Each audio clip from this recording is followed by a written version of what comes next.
नमस्कार, निवेदिता सरफ रेसिपीजमध्ये तुम्हाला सगळ्यांचं खूप खूप स्वागत आहे. होळी येऊ घातली आहे. होळी म्हटलं की पुरणाची पोळी आलंच. आणि पुरणाची पोळी कशी करायची खूप लोकांना भीती वाटते. आज मी तुम्हाला काही टिप्स आणि ट्रिक्स सांगणार आहे की जेणेकरून पुरणाच्या पोळीचा जो घाट पूर्वी घातला जायचा की पुरण शिजत लावलं मग ते पुरणाच्या यंत्रातनं वाटून काढलं, या काही स्टेप्स बघून आपल्याला जरा लवकर कसं ते पुरण शिजवता येईल आणि त्याचं एक्झॅक्ट प्रमाण काय असलं पाहिजे डाळ शिजण्याचं, किंवा पुरणपोळीचं एक्झॅक्ट प्रमाण कसं असलं पाहिजे, या काही गोष्टी मी तुम्हाला आज सांगणार आहे.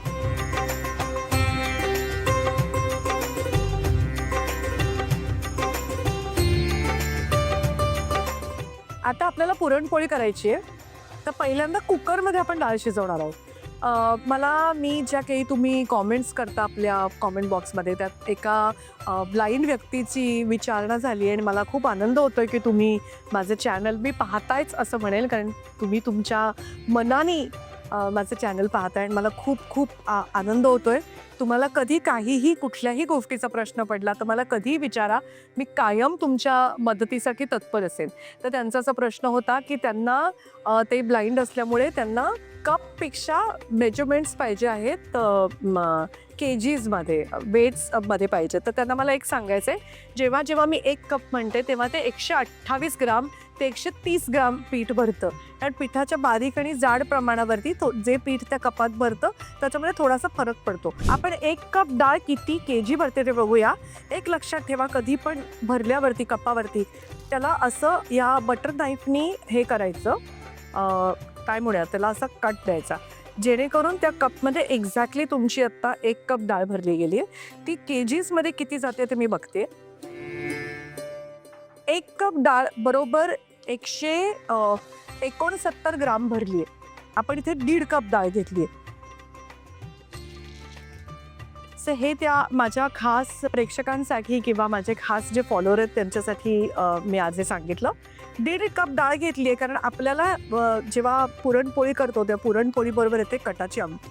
कटाच्या आमटीशिवाय होळी झाल्यासारखी वाटत नाही. तर पुरण करतानाच आपण त्याचा कट काढणार आहोत आणि कटाची आमटी कशी करायची हे मी तुम्हाला पुढच्या एपिसोडमध्ये सांगणार आहे.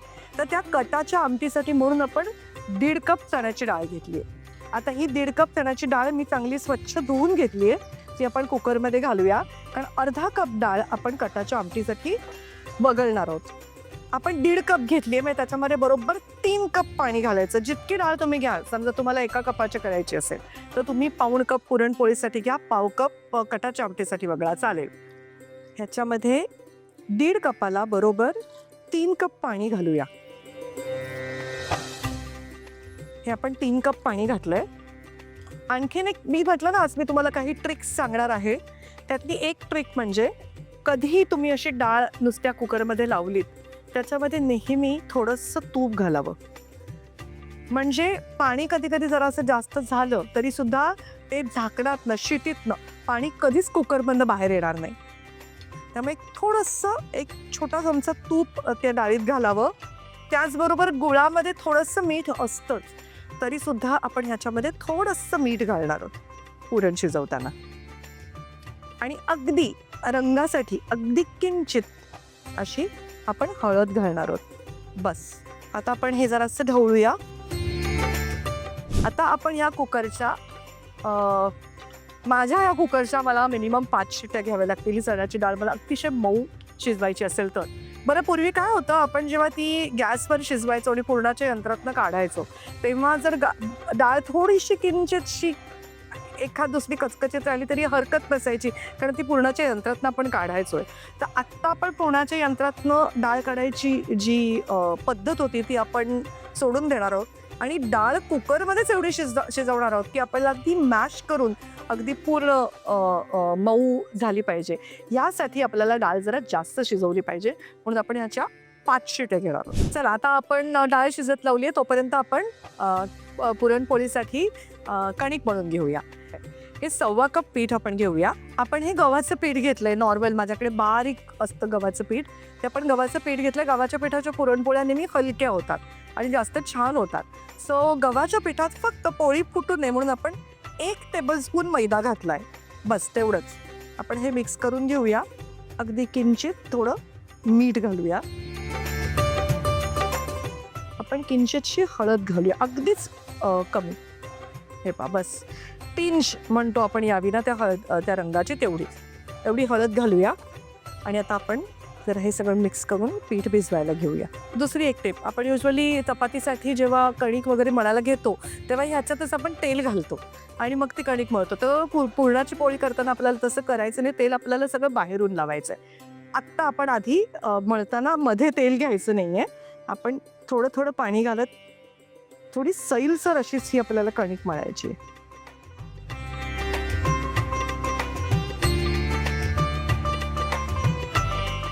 सेलम हळद जी असते, जी तब्येतीसाठी खूप चांगली असते, मी मला म्हटलंच तसंच निवेदिता सराफ रेसिपीचे मी मसाले काढणार आहे, त्याच्यामध्ये हळद, तिखट ह्या गोष्टीसुद्धा असणार आहेत.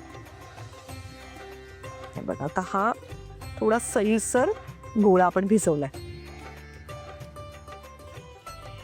तो थोडासा मळणं गरजेचं आहे. निदान 5 ते 10 मिनटं तरी मळायला पाहिजे. मळण्याचं कारण हे की जितकं तुम्ही पीठ जास्त मळाल तितकं त्याच्यातलं ग्लुटनचं प्रमाण बाहेर येतं.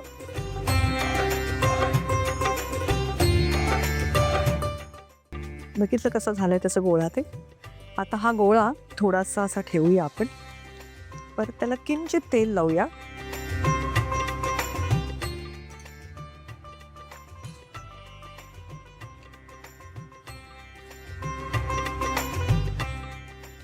आता आपण 1.25 कप घेतलंय म्हणून पाऊण कप पाण्यात, म्हणजे जर तुम्ही 2 कप कणिक घेतली तर 1.5 कप पाण्यात, आपण 1.25 कप घेतली म्हणून पाऊण कप पाण्यात ही कणिक आपण 1 तासासाठी भिजवून ठेवूया.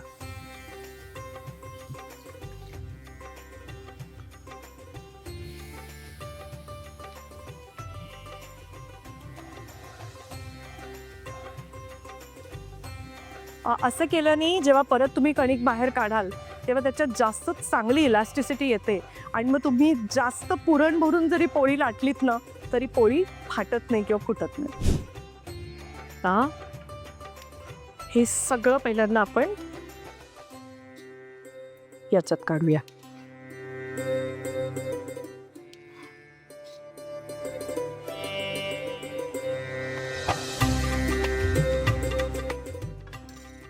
आपण हा खालती सगळा कट काढतोय. त्याच्यामध्ये आपण अर्धा कप डाळ बघळून घेऊया.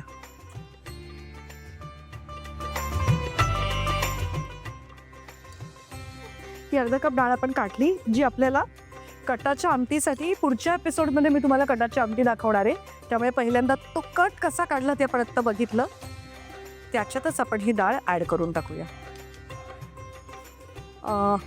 वाटून घेतली तरी हरकत नाही ती डाळ कटाची आमटी करताना. आत्ता हे आपलं पावभाजीसाठी वगैरे आपण जे पोटॅटो मॅशर वापरतो ना, त्यांनी जरा हे मॅश केले पाहिजेत.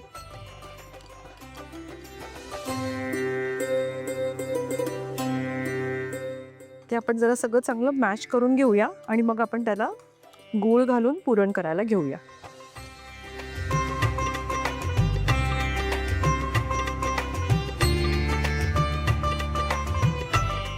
जरा जरी डाळ कचकचीत राहिली तर मी तुम्हाला सजेस्ट करेन की ती परत कुकरमध्ये जाऊ दे आणि पुन्हा त्याची एक शिट्टी घ्या.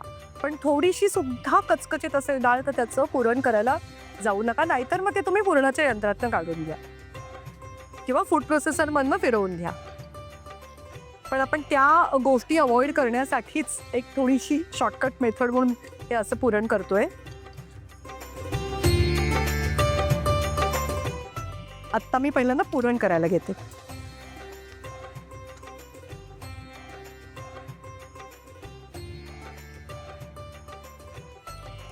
आता आपण हे अर्ध वगळून घेतलंय, तर जितकी डाळ तितका त्याच्यामध्ये आपण गूळ घालतो.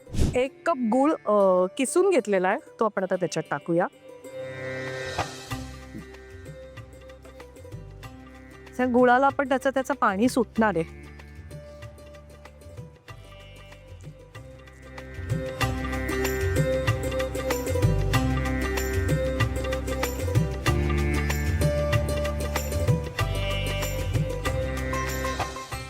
ह्या स्टेजला ना आपण त्याच्यामध्ये घालूया वेलची जायफळाची पूड.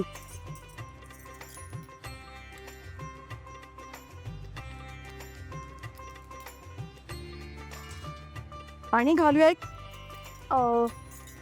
छोटासा इन्ग्रेडियंट असं, हे मी ठरवलं आणि मी त्याच्यामध्ये घालते ते म्हणजे ना, मी त्याच्यामध्ये थोडीशी अगदी एवढीशी पाव चमचा सुंठ घालते, ज्याचा सुवास आणि चव खूप छान येते. हे जस्ट माझं ॲडिशनल हे आहे.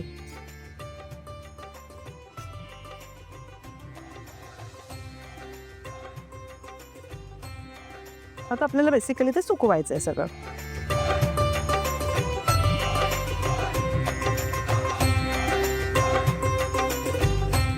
आता पहा हा कसा गोळा घट्ट घट्ट व्हायला लागलाय हळूहळू. पातळ होता ना तसा थोडासा अजून आपल्याला तो सुकवायचा आहे. फक्त एकच आहे की ते सतत हलवत राहायला पाहिजे, नाहीतर ते खाली लागू शकतं. हे थोडं गाढ झालं की ते आणि करेक्ट होईल. आता आपण थोडं हे पुरण गार होऊन जाईल, पोळ्या लाटायला घेऊया. आता 1 तास झालं आपल्याला ही कणिक भिजवून. पहिलं म्हणजे आपण याच्यातलं पाणी काढूया आणि ती कणिक परत पाहूया. आता ती कणिक इतकी सॉफ्ट आणि इतकी सुंदर झाली आहे ना. 1 तास आपण पाण्यात ठेवली होती, त्याच्यामुळे ह्याला एक बघा ना, अशी एक अशी तार आली आहे बघा. हे बघू शकता ना तुम्ही, अशी एक तार आली आहे. याच्यामुळे ही पुरणपोळी आपण त्याच्यात पुरण जरी जास्त भरलं तरी ती पुरणपोळी फाटणार नाही किंवा फुटणार नाही. हे पहा किती सुंदर मळली गेली. तर आपल्याला त्याच्यामध्ये बऱ्यापैकी तेल घालायचं आहे. असं बोटाने आपण त्याच्यामध्ये असे इंडेंटेशन करूया आणि त्या इंडेंटेशनमध्ये आपण तेल घालूया.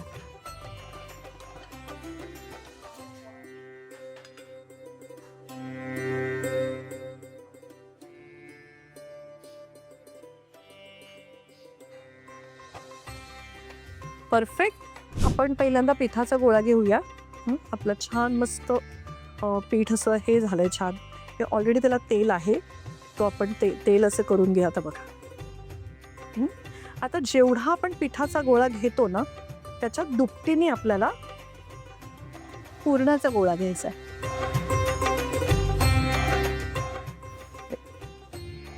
जेवढा पिठाचा गोळा आहे त्याच्या बरोबर दुपटीने पुरणाचा गोळा घ्यायचा आहे.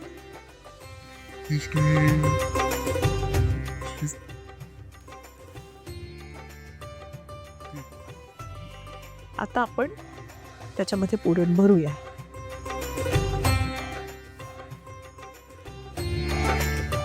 हा गोळा जरा थोडासा असं लाडू कसा आपण वळतो तसा थोडासा घट्ट वळून घेतला ना की तो बरं पडतं. आणि आता सगळ्या बाजूनी आपण ती पोळी बंद करूया. आपली बाहेरचं आवरणाची कणिक खरंच खूप छान झाली आहे. ती आपण भिजवून ठेवल्यामुळे त्याला छान इलास्टिसिटी आली आहे. त्यामुळे पहा ना कशी मस्त ती सगळीकडनं अशी मस्त फिरली जाते. जरा पण ती कुठेही फाटत नाही आहे. हे पहा,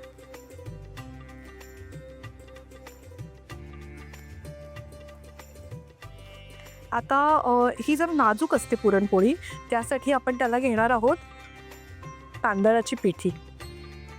तांदळाची पिठी लावूया आपण पुरणपोळीला.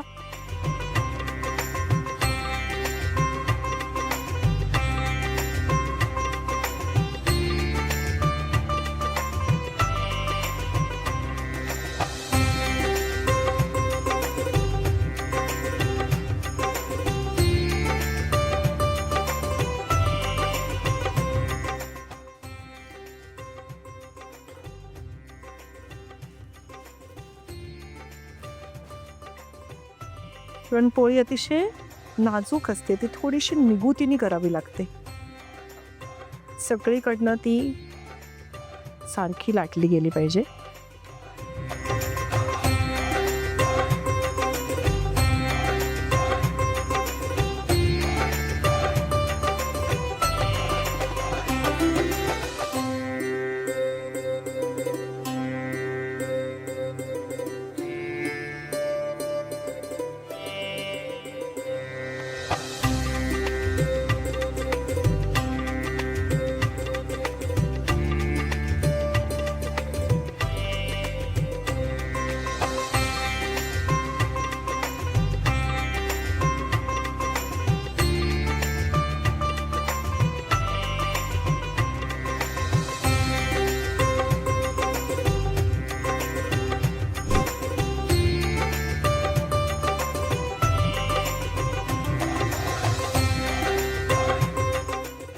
आहेत आपल्या मस्त पुरणपोळ्या.